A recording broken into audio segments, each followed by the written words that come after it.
71st. Welcome to the 71st Leadership Levers lecture on very interesting topic, growth and development, growing leaders and shaping careers by Sanchita Singh. And she's joining us live from Singapore, where it is exactly 8:30 p.m. There in the evening. Thank you so much, Sanchita, for joining, and would be sorry for disturbing on a weekend, especially on Saturday evening. And before I hand over the platform to Sanchita, let me have the pleasure of introducing Sanchita to all of you, and which I'm sure will be quite inspirational as well as directional. Sanchita is Chief People Officer, Pizza Hut Restaurants Asia Pacific, and in her capacity, she covers 22 countries with 7,000 plus restaurants. And she was also the Chief People Officer, India subcontinent for Yum Brands between June 2013 and October 2015. And since November 2015, she's been the Chief People Officer at Pizza Hut Restaurant Asia Pacific. And before Yum Brands, she was with the GE Cap for 5 years, where she was a Senior Vice President, HR, GE Capital India. And before that, she was also with GE Healthcare, where she was HR leader, global supply chain and imaging subsystem, for almost about 4 years. That's about 3 years, 4 months. And before that, she was with TechBooks as general manager HR for about 1 year, 5 months. And before that, she was with Avery Dennison Label and Packaging Material as HR manager between November 2000 and January 2003. And before that, she was with Visteon Automotive System as HR manager for 1 year, 8 months, and also as a personal officer. I think that's the one that I think most of you might not be knowing. I think that was the original avatar of the Chief People Officer, or HR as we call it. And she was a personal officer in Titan Company Limited for about 2 years, 6 months. So with that illustrious career, and she's going to talk to us as a very, very interesting topic. Like I said, each of these words in the growth and development, in fact, in economics, both are different. They debate, and the debate goes on even today, the difference between growth and development. And also the most important thing is she's going to talk to us on how to grow leaders and shaping careers. And like I put in the chat box, she herself have shaped thousands of careers in her lifetime. And of course, she has even more life ahead. And I'm sure, and with that rich experience, she's going to share with us very in many, I would say, actionable insights. And thank you once again, Sanchita, for joining us, and over to you. Thank you so much, Dr. Chaudhary. And you have really, I think, read me and looked me up in the LinkedIn. So thank you so much. You have really taken the pain. And a warm welcome to all the participants who have joined in. And I'm really feeling so privileged and delighted to be having conversation with you. I'm going to be sharing my screen. Let me know if you all can see. Please, any one of you could give me a thumbs up. Yes, we can see it, Sanchita. Awesome. So, when Times Pro Group reached out and said that, listen, let's get into this conversation and share about growing leaders and shaping careers, I was super delighted, because this is one topic which is so core to my heart, or would be for an HR leader. So with that passion on the topic, I'm going to be sharing, and I would really encourage each one of you in the call to share your thoughts, your perspective. Any questions you have, please put it in the chat box. I would be very keen to listen to your comments, to your inputs, and answer any question that you may have. So before I get started, I do want to share what are my slices of life, because I believe that for me to be able to share my thoughts about such an important topic as leadership, it's important for you to know who I am and where do I come from and why do I think and say the way the things that I do. So the leftmost picture that you see is actually of my immediate family. I've got twins who are 18 years old. and they're actually ready to go to college this year. And my husband, who's my college friend, is a tax professional, and he works for EY here in Singapore. Now, the middle picture which you see is perhaps where I gained all my learnings of life, which is really my parents and my siblings. The person in the middle that you see who's sitting in the first row, that's me when I was 12 years old. And this is the family picture of us. So I grew up with mother from Nepal and father from India, with 8 siblings. Some of the lessons I actually picked up very early in my life without knowing that I was picking up such important lessons of life. Things like diversity got to coexist was something that I learned very early with my mother. Different language, eating habits, but everything, worked together. Having a voice of my own. Being the youngest of 8, I didn't had any hierarchy or position to be heard. But if you have a voice of your own, and if you have a mind of your own, you can make an impact. That's another thing that I learned. The other one is, how to be a team player, but yet carry some point of view which are very personally yours. And why do I say team player? Because if you are part of 8 siblings, there are these groups which are getting formed, and some of you will relate to who have, those of you who have siblings, and you know what it means, that parties get formed, you need to decide and all that. So all that fun stuff. But I'm just trying to bring that we all are some of the childhood, the learnings that we have had, which when you are going through, you really never remember or think like that. But as you look back and connect the dots, you realize, oh my gosh, or now I know why I think the way I think, or now I know why I behave in a certain manner. So yeah, that's really going back. I'm not going to talk about the organizations that I have worked, because Dr. Chaudhary did that very well.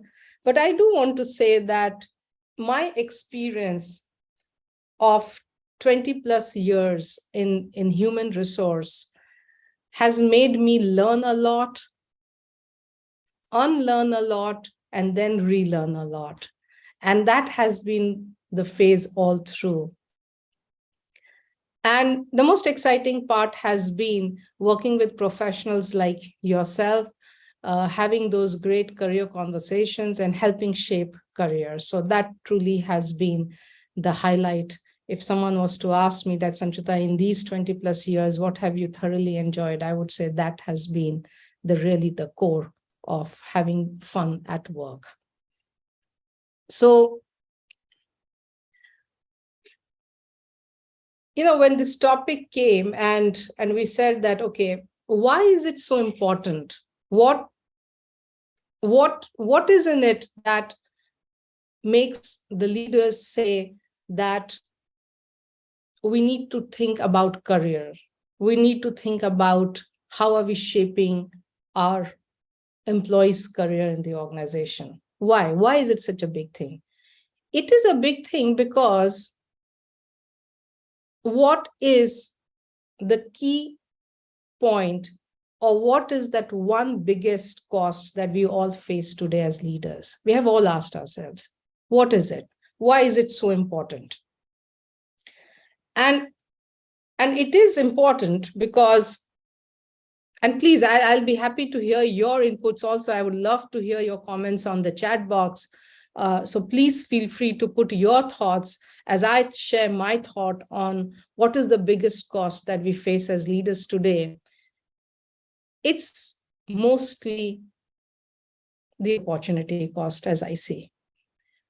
And what is this opportunity cost? Really, the opportunity cost is that the employees can decide and say, I want to move on. if you don't give me an exciting career, if you don't help me build a career that is my career, I am off and ready to go somewhere else. And when that happens, we realize we may not have a sufficient bench in our organization, teams are not developed, or we now suddenly have to go and hire. And when you hire, there's the cost of training someone. And despite training someone, you may realize that, well, the person who has left the company and the person who has joined, there is a learning gap, which obviously will be. And there's nothing wrong because, see, the part of it is that it gives opportunity for someone new to grow. But if it is not a planned move, then it does give a lot of heartache to the organization. And that's really is the big opportunity cost that we tend to get faced with. I'm just going to quickly look at if there are any comments in the, okay, I don't see any comments, but I would be really happy to hear your perspective. So please do use the chat box. And like I said, let's make it an interactive session, and that'll be really the fun part. And rather than just the monologue, let's make it the dialogue happen here. So like I said about opportunity cost. Now, moving on. As I was preparing this deck and thinking through that, what to share, I came across this very interesting piece of survey which Michael Page has done. And basically what they are saying is that 90% of the employees are looking for new opportunities. Now just imagine 1 in 10, a person is looking to say that, okay, if something great comes in, I am ready to move out. And this survey that Michael Page did, they did it across geographies, around 37 markets, 70,000 plus respondents. And they are coming up and saying that, this is how employees are thinking. 90% of them are saying that if something great comes up, I am ready to think about it. Now that itself is such a big number of people who are saying that, listen, I'm ready to move on. And if they're ready to move on, then really what's happening, we all know. So I'm not going to get into that. But just see that why this topic of shaping career becomes so important. So let's talk about what's happening here at Yum. What is it that we are doing that I would love to share with you all? So here in Yum, we always say that people capability comes first. The most important thing for us is people capability. And once our employees have the right capability and they are able to have a happy and a satisfied customer, sales and profitability will follow. So at the core and at the base of everything, the key consideration is on people capability. And with that as a fundamental, all the practices, all the thinking is built upon this people capability first as a culture. I'm going to talk about 3 key practices. And the first one is about how at Yum we leverage the performance management system, which helps us build and shape careers. The second one is about holistic development approach. And the third one is all about personalized career. Now I'm going to get into each one of them. and share as to what we really do here at YUM. And like I have been saying, please feel free to write your questions and your thoughts. And I'll be happy to take it. If you want, I can answer as I'm going through those slides or even towards the end. So I will leave that to Dr. Chaudhary to take a call, but please feel free to do that. So let's talk about the first one, which is about leveraging performance management. So at YUM, we call this entire process of performance management as building people capability. We don't even call it performance management system. We call it building people capability. Now, by the very choice of the word, building people capability, you can make out that the entire focus of performance management is to help the employees build their capability.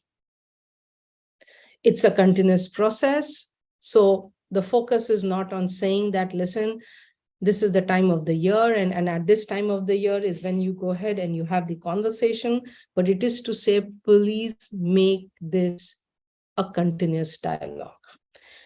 And then about saying that how you not only talk about the goals and your achievements and your results, but you also talk about what's your development plan.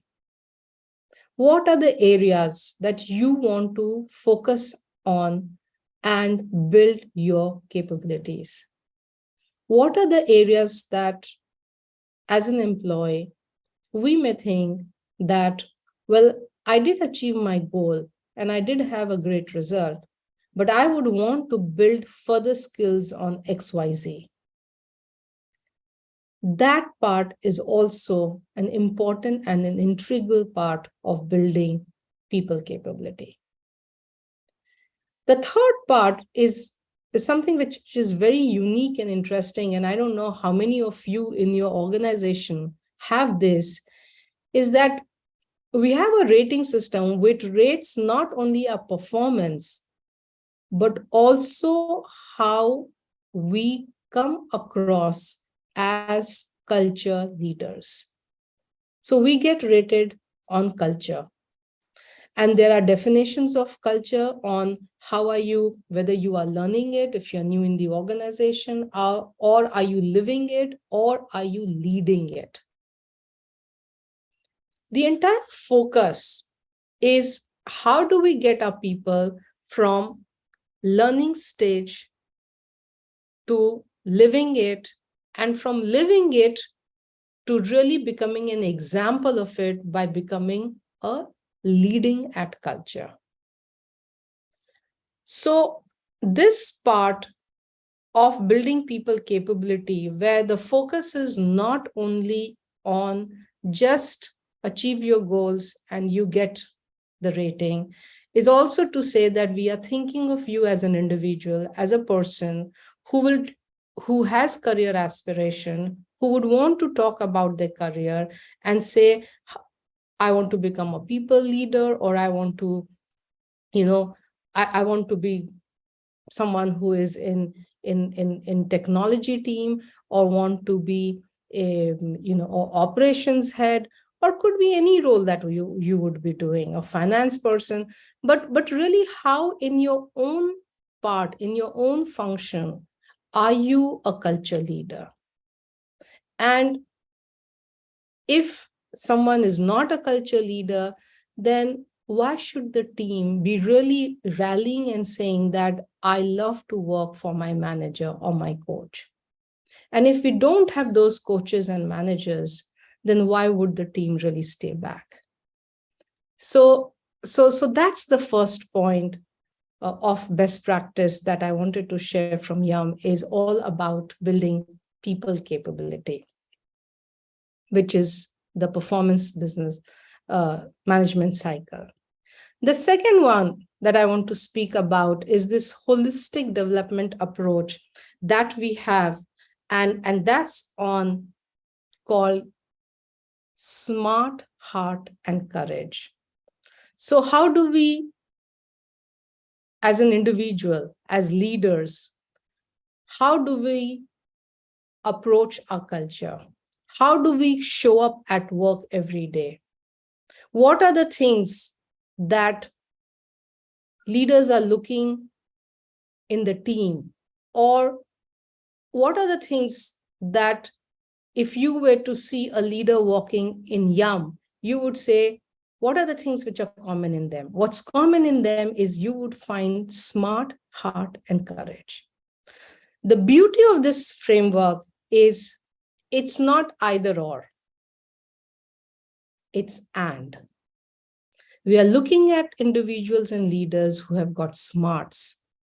Smart is very simple. We all get it. It is all about having the right functional expertise, the knowledge, and knowing what's needed to deliver in a job. Heart is all about the individual people capability, the ability to be authentic, to be able to transform, to be able to be a great team player, to be vulnerable. All that aspect is all about heart.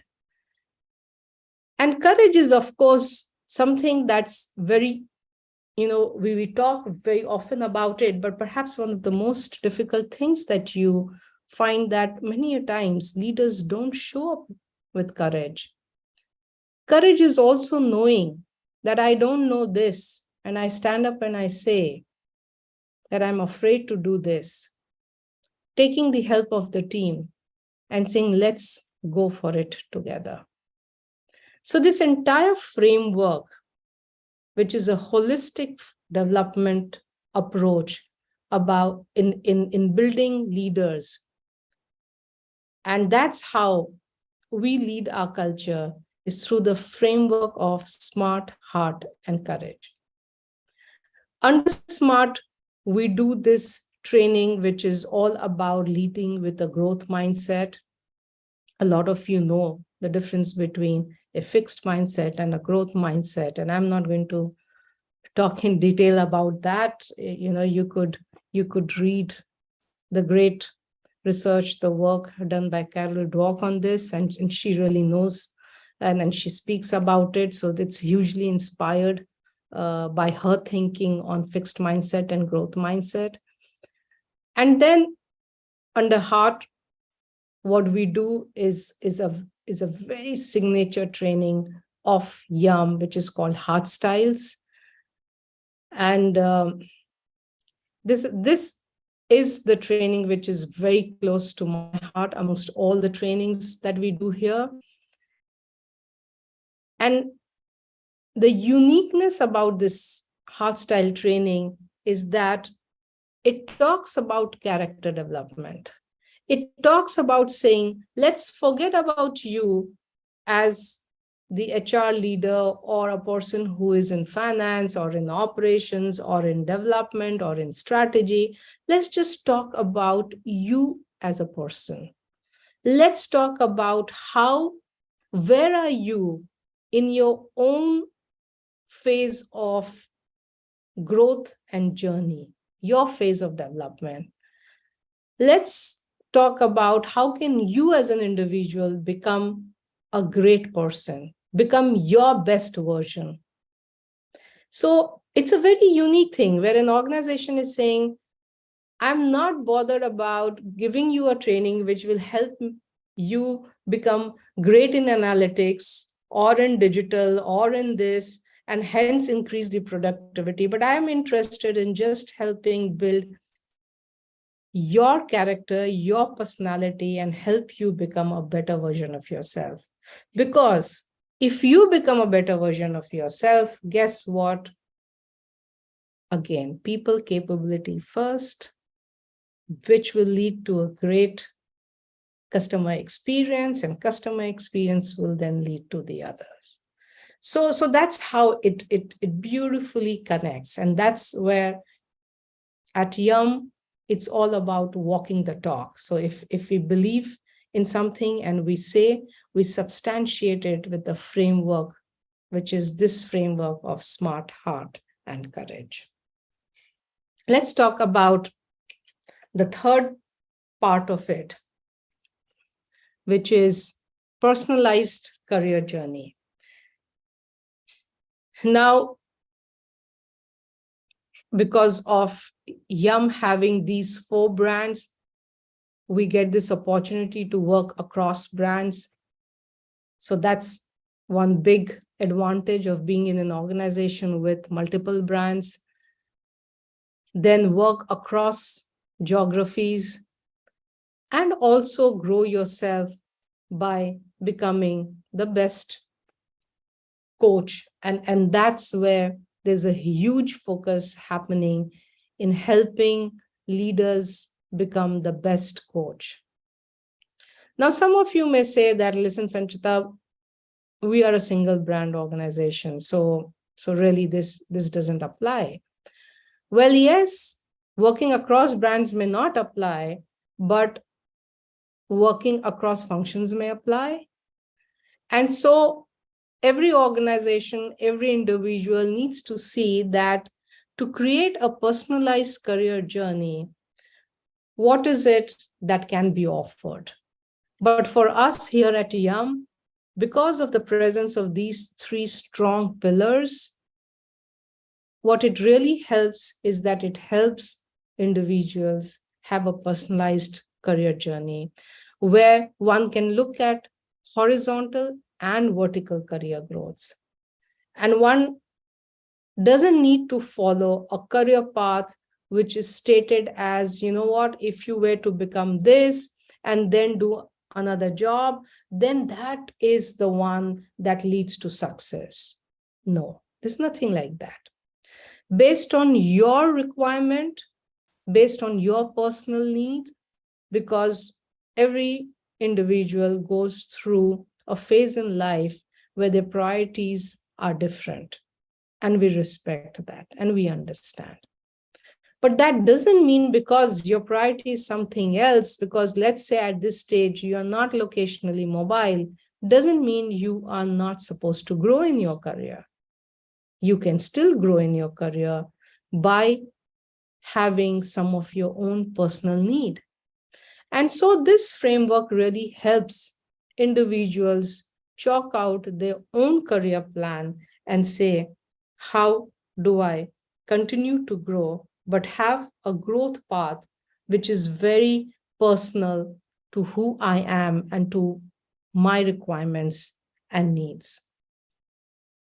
One more thing we are realizing, and I'm sure you all would agree, is that the importance of having a manager or a coach who is really present and available to the team has stood out as one of the big reasons why teams stay with the company or team leaves the company.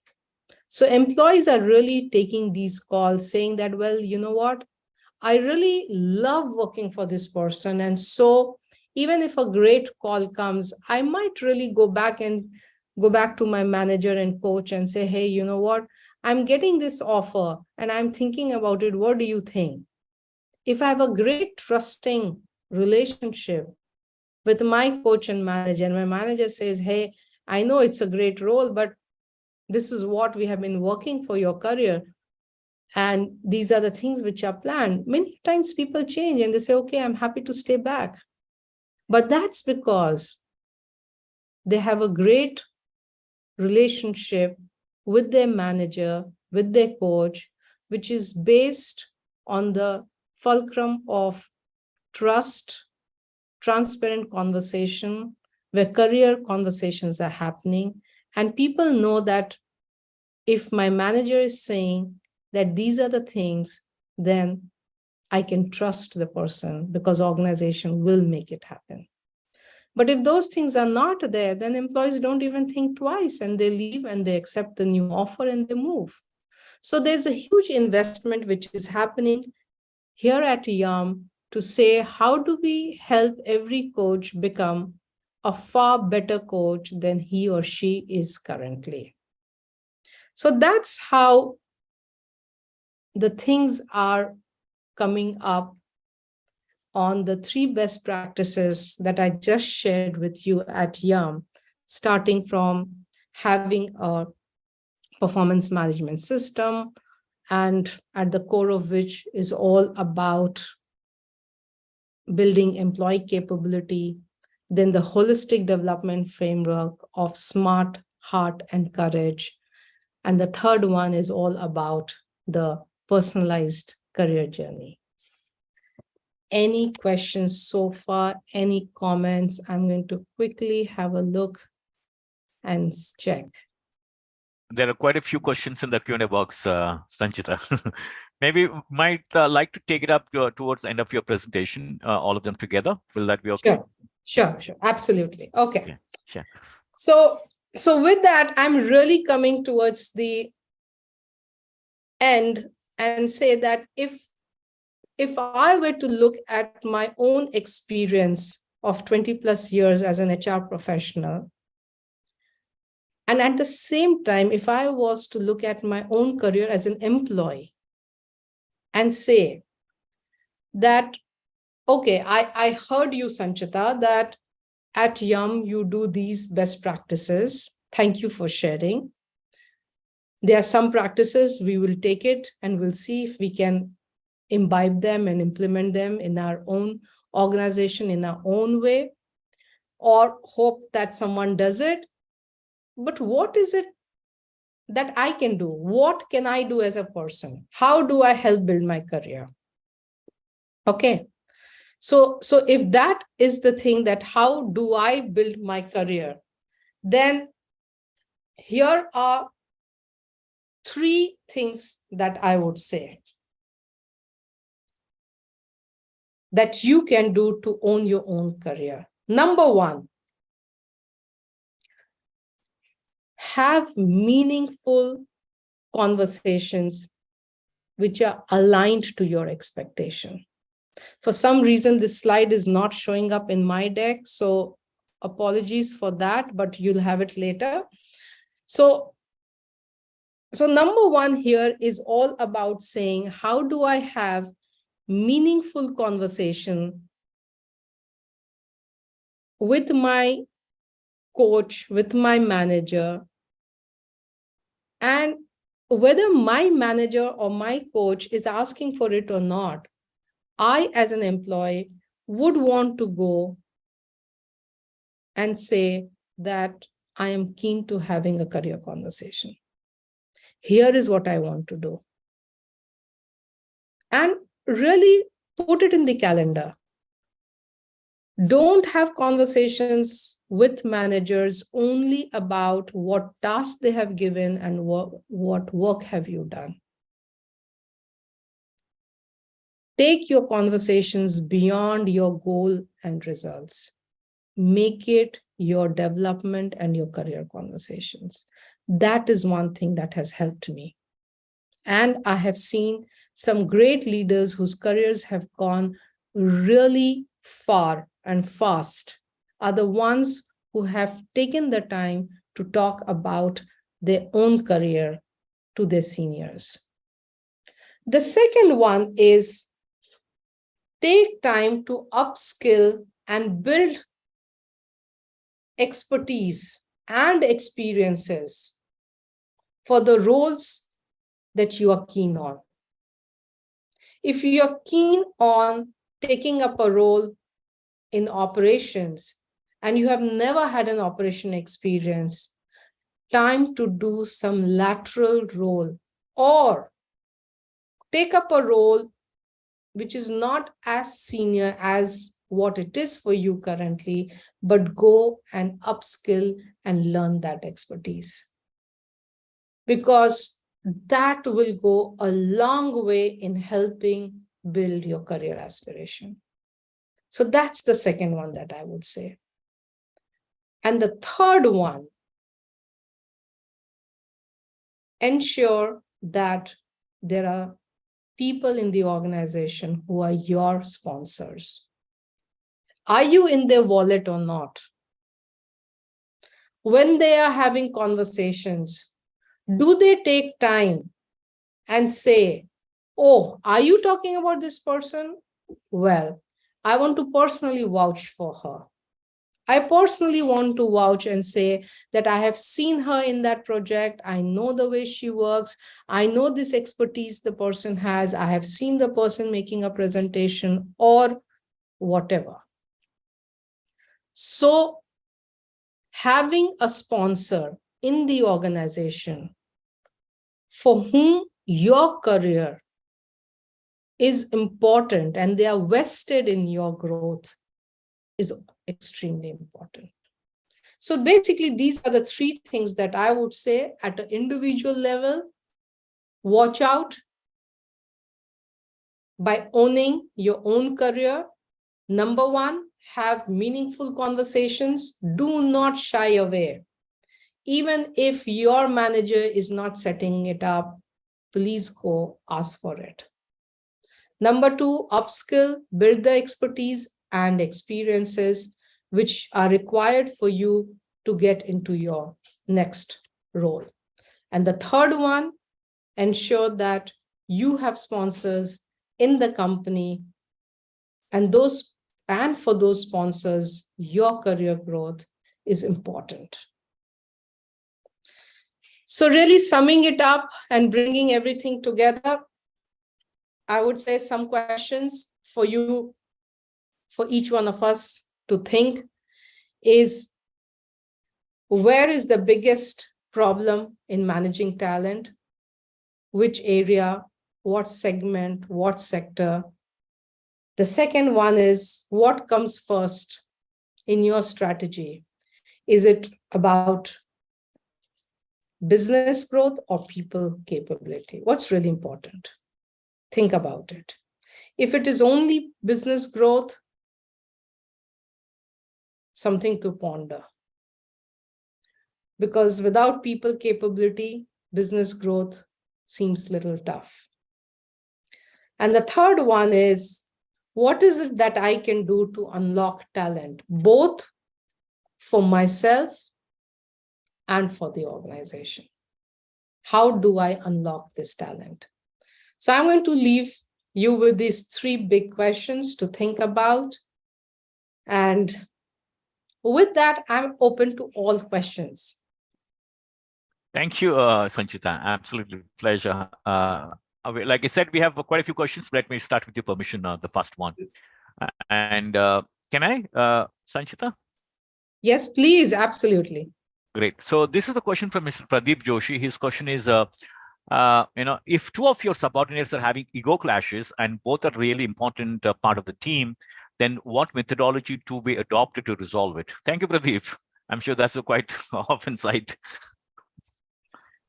I think ego issues are basically talking about interpersonal challenges.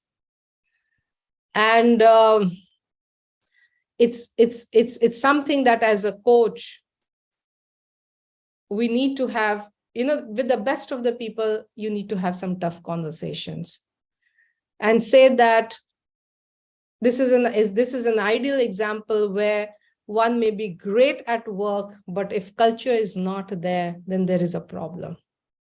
And this is a problem of being a team player or not having the right culture that's needed to really go far.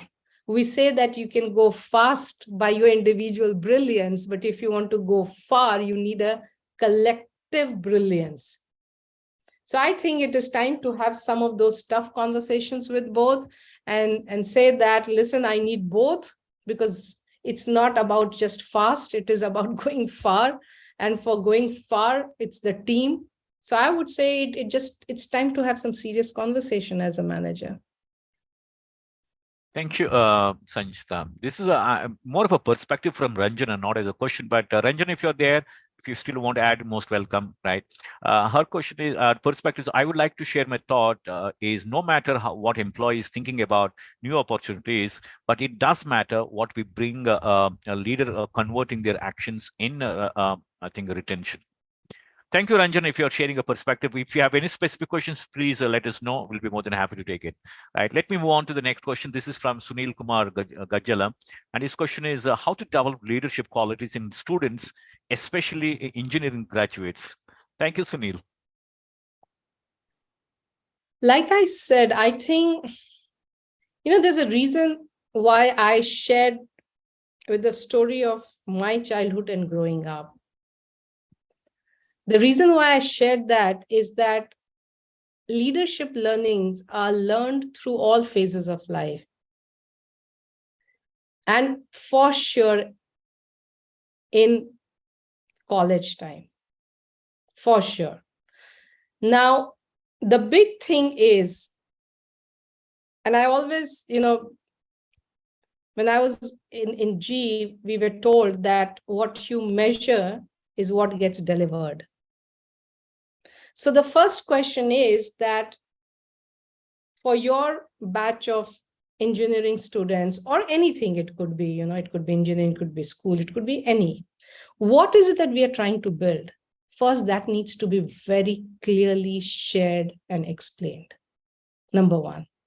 Number two, once that is done, then we need to explain it to our students and say, how do you now develop that qualities? Because people are saying, explain me, first tell me what do I need to do? Okay, now that you have told me that I need to be, let's say,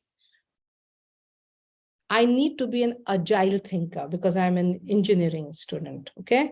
I have to be an agile thinker. Now, to be an agile thinker, then I'll say, okay, but how do I show you that I'm an agile thinker? Then I would say, okay, you know how you can show? You can show by saying that I experimented this, I tried this, I failed, but I learned and I'm now ready to move on and try the next way of doing it. And then that's how I do it. So I'm just giving this as an example. I'm not saying this is what you got to do. I'm sure you would know what's needed best for your team. But basically, what I'm trying to say here is we got to define what is the leadership trait that we want our teams to develop. And then we need to tell them how to do it. And the third thing, which is most important, measure it and give feedback. Because if we measure it and we let them know how they are shaping up and give them feedback, the reality is that all human beings want to be successful. All human beings want to do things which are right. So innately, our compass is in the right place. We just need to know where we need to go and how do we go. Thank you, Sanchita. This is a question from Mr. Prasanna Senapati. His question is, there is a growing trend that an organization gives all the required training exposure to the employee. Then they move on to a lucrative financial package or to an organization having a better brand name. What is your view to this? Yeah, Prasanna, this is a great question that, you invest and you grow and then you lose. So you basically invest and grow for someone else and become a training ground. And this may sound a little philosophical, but the reality of life is that you never stop doing what's right. And what's right is to invest in talent. So even if they leave, as an organization, we cannot stop investing and training our employees. Because, really, what option do we have? Even if we don't take those philosophical point of view and we say, what option do we have? We don't train, we don't invest in them. What will happen then? Then the team which is left behind, think about that team, because you really don't know who's the person who's leaving behind is not going to go. Number one. Number two, there's no timeline that you can measure and you can say, at the mark of 2 years, I will start investing. Well, you may, but you know what? 2 years, 1 month, I may choose to resign. So, this is such a continuous thing that one just has to take that leap of faith and say that the right thing is to invest and go ahead and do it. But yes, it does mean that a lot of conversation needs to happen, a lot of analysis on the exit data needs to happen as to why are people leaving it, are the trainings which are happening, are they really adding on to them for their growth in the organization, and so on. I mean, I think some of those deeper analytics needs to happen to understand how to really um, reduce the attrition, because the reality is we can never make it zero, but how do you really reduce it and still support the growth of the employees and the growth of the organization? Thank you, Sanchita. There are two questions from Mr. Vaidya Prakash. His first question is, I have entitled leadership in the field of evidence-based Ayurvedic treatment and have many accomplishments. The big question is to create second line or third line leadership in Ayurvedic practice. That's the first one, Sanchita. And his second question is, what is the way to bring capable people to small towns? Thank you, Vaidya. It's a great question, Vedya, and a very relevant one, especially in leadership area where you are talking about basically succession planning. That's what you are talking. How do you build a good succession plan in the organization? And secondly, how do you attract talent and bring them to cities and locations which may not be the first preference of choice for employees? So in succession planning, there are multiple ways that one can approach it, and one has to do it keeping in mind your current Ayurveda, the organization in mind. But there are some ways of doing it. One way is that we have team of people with us, and amongst them you keep investing on 2-3 of them. Don't just rely on one, because that one person very well could find another great opportunity and move on, and then you are left with nothing. So have 2-3 people that you are simultaneously coaching, grooming, guiding, and helping grow. That's one way, which is basically we build talent from within. The other one, which is an easy one, is to buy talent. That is really to hire someone closest to the requirement that one has and hand over the role. Both have their own pluses and minuses, but for the long run of the organization, it is good to have some internally grown talent also, because that's how then people know that, okay, if you join this Ayurveda center, the chances are that you will get to become the top, the leader of the company, because they believe in growing talent from within. So I would say think about that. And it could be also a combination of internal and external. Get them both, let both of them, get trained and then finally pick up. So I would say it could be a combination, and all depends on, the realities, which are your current realities. I'm going to speak about one more thing which I have seen when we have worked on bench planning and building leaders for future, is that we tend to compare the current incumbent with this new, and we always feel there is a gap. The reality is that there will always be a gap, because we are trying to compare a person who has been in role for 5 years, 10 years, whatever, X number of years, with a person who's yet to take a role. So how can there ever be a situation where you would say that, oh, yes, this person is absolutely bang on ready? So sometimes we do have to take bet on talent. But we take this bet on talent based on the internal grooming that has happened. So I would talk about that, because sometimes I've seen leaders a little hesitant to take that bet and say that I know the person is not 100% ready, but the person is 90% ready, and I want us to now be ready to take the bet and let the person go and fly and really grow in the role. So that was the first one. I hope I have answered your question, Vedya. And if not, please, do feel free to put in your next question if you want me to explain it in any way different. Your second question was, how do you attract people to cities which may not be seen as very lucrative?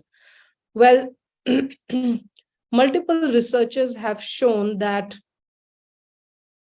there are different levers that attract talent. We generally tend to talk a lot about compensation, but we all do know that compensation can attract up to a certain level. Beyond that, it doesn't. And that's where the other things come to play.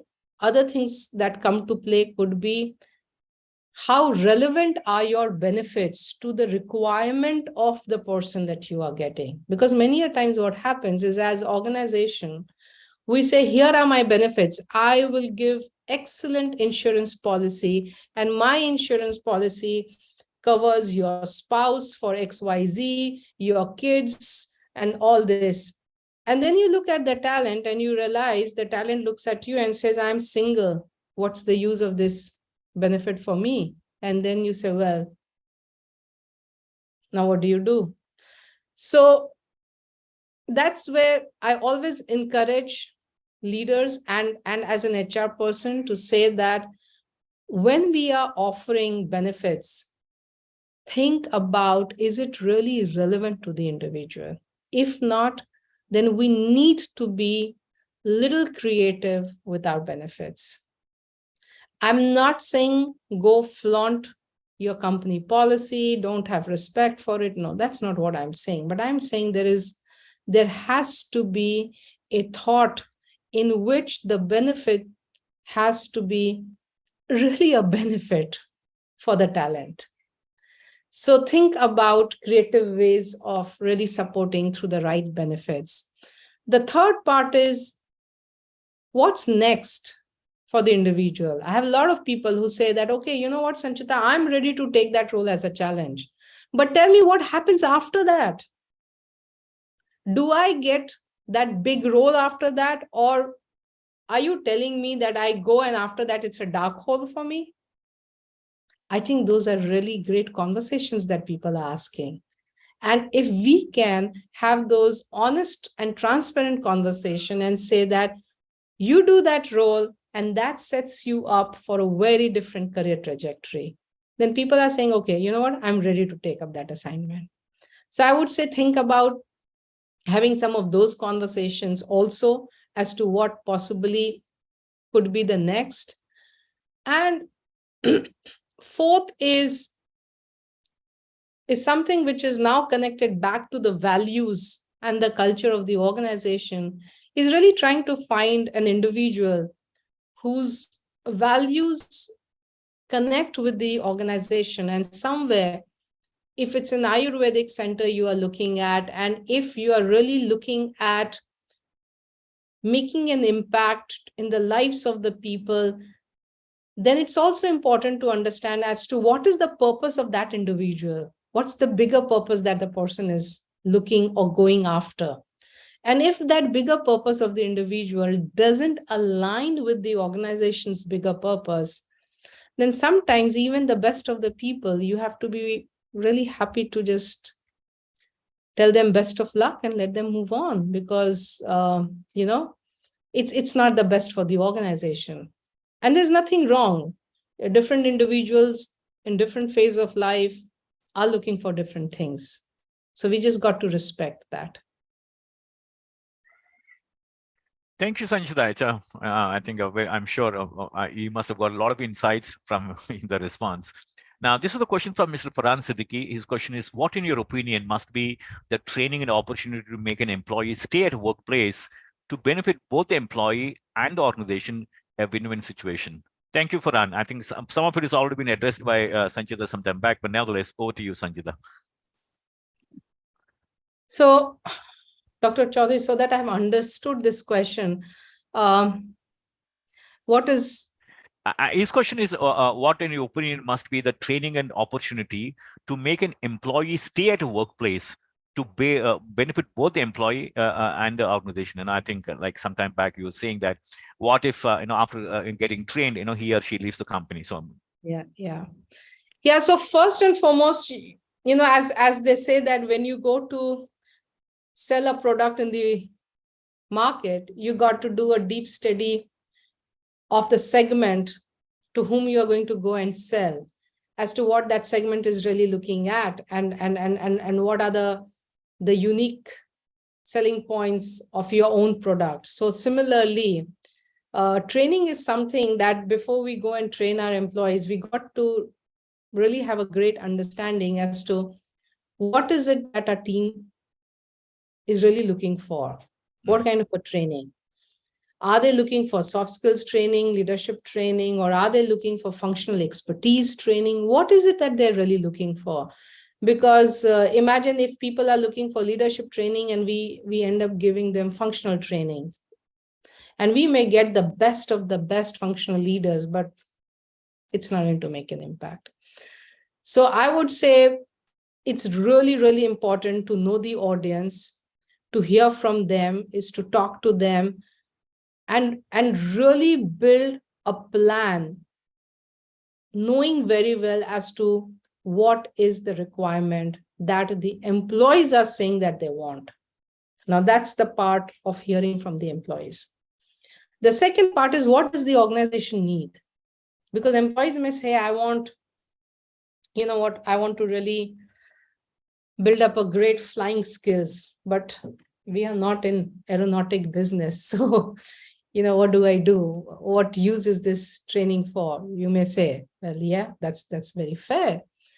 So then we also need to understand as to what is the organization really wanting the employees to train on. Now, how do you know that what is the need, as we say, the need analysis? What's the need of the organization? Well, that need analysis has to happen, and that the input for that need analysis will come from the strategy of the business, as to where is the business setting up to grow in next 2 to 5 years to 10 years. If we feel that as an organization, we should be building more of analytical skill sets, and our employees don't seem to be having that, well, then from a strategy of the business, then it's the analytical skill sets. Then we pick it up from conversation with the various managers and the performance appraisal systems to see as to where are the development needs of the employees coming. Where is it that we feel there is a gap, and then we pick up. So some of these areas become an input to the need analysis.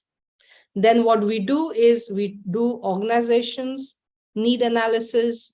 We understand from employees what are they saying. We hear them out, their own representation and articulation of what kind of training they are looking at.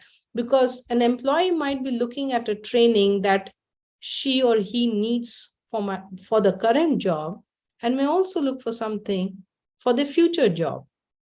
So we need to keep both in mind. Similarly, for an organization, I need to cater for my current needs of the skill sets, but I also need to start developing and planning for my future requirement of the businesses. So a sum of all these will help build the right training calendar. Thank you, Sanchita. And we have three more questions. And with your permission, I would like to, go over three of them very quickly. Sanchita. Please, Yeah. please. This is a question from Mr. Ashish Pathak. His question is, thank you for sharing an hour of insights with us. In reference to holistic development approach, and as it is commonly said that you can't manage what you don't measure. Having said that, which is the best way to measure and monitor effectiveness? Thank you, Ashish. So No, it's a great question, Ashish. Something that training leaders, discuss and talk lot about that. How do you measure a training, the impact of a training or an effectiveness of a training? So it's easy to measure a technical skill set, Mm. as we all know. Where it gets little tough are those leadership and softer skill sets. But again, each one of them have their own ways that one can use to measure. Like, for example, I remember there was a time when we were looking at teams and, when I was doing this conversation with the team and saying that, what kind of training would you need? These people came and they said, Sanchita, we require presentation skills training. So we said, okay, for sure, why not? And we got the best coaches and presenters who are really good at that job, got them, set them up, and we had training. Now, how do you measure? The only way to measure was the next when they were presenting. How were they presenting? How were, number one, how were they feeling while presenting? Did they feel that now they were more equipped? They were able to articulate their thoughts clearly? That's an input from them. And the second is from the audience itself, from the coaches, from the colleagues, from the others, as to how are you experiencing them. See, measurement is also how we experience them on those parameters, because you can't always mathematically measure everything. A part of measurement is also how do we start experiencing those people differently, because now they have brought in those changes in themselves. So that's the other part. Or if those people are team leaders, then you start speaking to the teams and finding out, okay, how are you now experiencing your manager and coach under these areas? Are you seeing any changes? Are there any difference that you are feeling? So I think there are multiple ways to measure, through the teams, through the customers, through the, you know, team that they interact with, and multiple ways then you measure the effectiveness of the training. Thank you, Sajid. This is a last but one question. This is from Shalini Bernard. She has two questions. One is it necessary for HR to reevaluate salary benchmarks to control attrition in the light of increased market competition? That's one.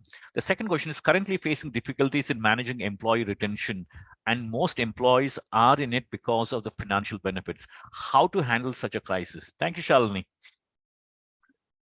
Thanks, Shalini, for asking a bold question, and I truly think that, listen, your first question, that is it important to do salary benchmark and analysis to see that how are you placed? Well, the answer is absolutely yes. Otherwise, how would you know that, at what percentile are you? Because end of the day,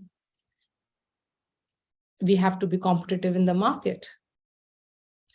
And depending upon what's the salary philosophy, every organization has a comp philosophy. Some organizations' comp philosophy is to work on the 50th percentile. Some say, well, I want to be at the 70th percentile. Some say, well, I absolutely want to be the market leader. So, and there's no right and wrong answer. Different organizations like to peg themselves and stand out for different things. So you with your leadership team need to come out and discuss and say that, as an organization, what is it that you want to be known for? Is it an organization that wants to be known and say that, listen, we will always be competitive in salary, we won't be the best pay, we'll be competitive, but we are not also here to say that we will work below the market? Or maybe the needs of the organization are such that you may decide and say, well, it's okay. We get it that we are going to operate at the below the market. And so when we lose employees on account of that, We get it because we now have an answer. So I think that's what I would say, that have a conversation and know what's your comp philosophy. And based on what's your comp philosophy, then align your management and know that any employee action in future is happening in accordance to that. So that's what I would say to your first question. The second question that you asked for, uh, Dr. Chaudhary, could you please repeat? I'm sorry, I just... Yeah, absolutely. So, second question is currently facing difficulties in managing employee retention, and most employees are in it because of the financial benefits. How to handle such a crisis? So, I think that everybody's into it because only the financial benefits and nothing else. That's what I think her question is. Yeah, yeah. See, it's the when as an organization we feel that the employees are staying with us only for the financial gains and for nothing else, and as an organization one wants to make a change, first and foremost I'm saying, some organizations may choose to be in that position and say, well, we are happy. Well, then it's okay for them. It's supposed, like I said, every organization has its own philosophy, its own ethos, and can choose to operate the way they want. But I'm saying, let's say if your organization wants to make a change, if that's what you are saying, that we want to make a change and we don't want just to be seen where employees stay only for financial benefits. Well, if that's the thought, then a cultural transformation needs to happen. And the fulcrum of that cultural transformation has to be that we want to be seen not only for compensation, but for, and that's where a good brainstorming alignment needs to happen within the management team, that what do we want to be known for? We want to be known for an organization which stands for a big social purpose. We are an organization that builds career. We are an organization that helps build and invest in lot of skill add. So it depends now. So I would say now it's a great place to be in. Should the organization say, I want to go through a transformation journey? Well, then what's the transformation you want to have? Let's have a conversation. Let's get down to going through some of those details and saying, what do we want to stand for? Like at Yum, we are very, very clear that we want to stand out and say that we want to provide equal slice to everyone. We want to go to geographies and markets and say that not only the privileged, but the underprivileged also needs to have a great representation in the society. So what can we do? There are areas where we are working with creating employability, the area where we are working on creating education. So there are different things that we are working on. So that's because we relate to it, and that's what we want to be seen as. So the question is, what is it that your organization wants to be known for? What is it that they want to talk about and do? So great spot to be in, and all the best for your conversations. Thank you. This is my last question for today evening, Sanchita. This is from Ratish Nair. And his question is, how does a HR should look at a candidate who has diversified experience and is in the key role of sales and strategies? However, he lacks the title of an MBA. Does leadership courses or and other online courses will help the candidate to position himself or herself in a bigger organization?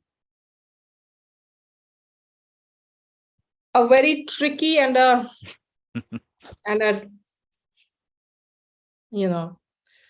not a straight cookie cutter answer here, but again, I would say it will all depend upon the organization as to what are your ethos, what is it that the organization truly goes after. I have personally seen both sides. I have seen leaders and organizations which are very clear and who say that, listen, all that I am looking for is expertise.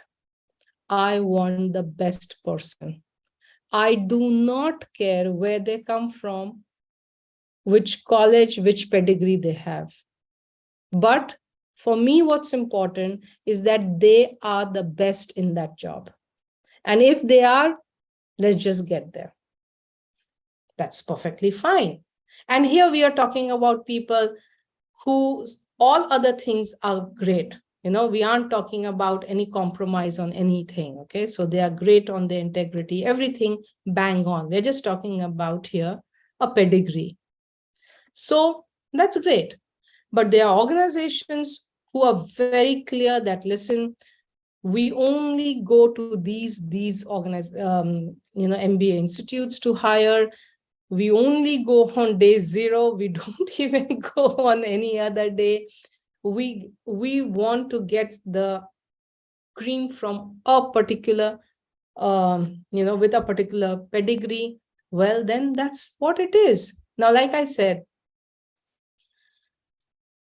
the beauty of life is that it works on a lot of gray.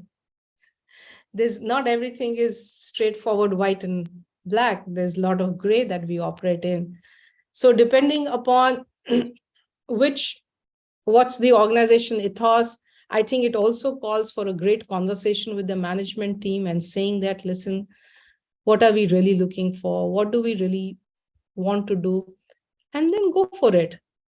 Um, the fun part of being in human resource is that you can have an honest conversation and take a very transparent position, and then go for it, because once it has been discussed, agreed, aligned, then there's no looking back. Thank you so much, Sanchita. I think it must be close to 10 o'clock in Singapore right now. And sorry to have kept you for a little longer, but absolute pleasure having you and, listen to your wonderful perspectives, especially in the backdrop of your experience with young brands and others as well. I think they're all I would say, very subtle and very substantial, those things about whether it's, those three things that you said, the smart and the heart and, those things. I think it has to come nurture. One is that it has to be nurtured and for a long time, and not looking at like people say quarterly results and things like that. But thank you so much from all of us, and especially your I think like everybody's written in the Q&A also that that your clarity on each of these questions. I think on behalf of all of them and on behalf of Times Pro as well. Uh, really like to appreciate your time as well as wonderful insights on this thing, growth and development, especially on, the individual career journeys, Sanchita. It's a beautiful thing. Thank you so much, Dr. Chaudhary. It's been a pleasure talking to this group, and really wish everyone the very best, and have a great evening and the rest of the year. Thank you so much. Thank Bye-bye. you so much. Yes.